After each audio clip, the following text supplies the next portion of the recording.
বাংলাদেশে হামের সংক্রমণ এখন দ্রুত ছড়িয়ে পড়ছে, বিশেষ করে 6 থেকে 9 মাস বয়সী শিশুদের মধ্যে। সম্প্রতি চট্টগ্রামে 2টো শিশু মারা গেছে হামের মতো উপসর্গ নিয়ে, তার মধ্যে একজনের বয়স মাত্র 6 মাস। এই পরিস্থিতিতে সরকার সিদ্ধান্ত নিয়েছে এবার 6 মাস বয়সী শিশুদেরও টিকা দেওয়া হবে।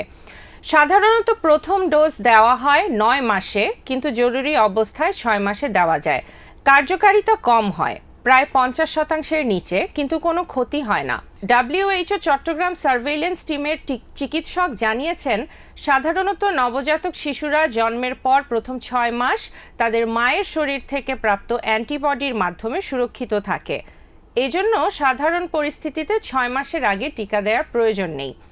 তবে বর্তমান প্রাদুর্ভাবের সময়ে 6 থেকে 9 মাস বয়সী শিশুদের মধ্যে সংক্রমণের হার বেড়ে যাওয়ায় সরকার তাদের টিকাদান কর্মসূচিতে অন্তর্ভুক্ত করার সিদ্ধান্ত নিয়েছে।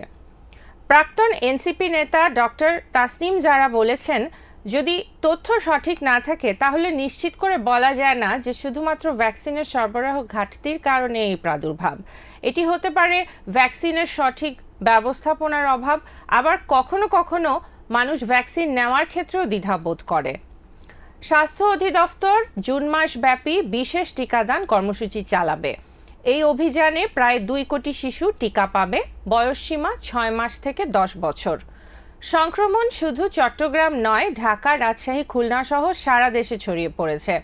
বিশেষজ্ঞরা বলছেন, হাম খুব সংক্রামক এবং এটি শিশুর রোগ প্রতিরোধ ক্ষমতা কমিয়ে দেয়, ফলে অন্য রোগের ঝুঁকি বেড়ে যায় এবং দীর্ঘমেয়াদী জটিলতা যেমন মস্তিষ্কের সমস্যাও হতে পারে।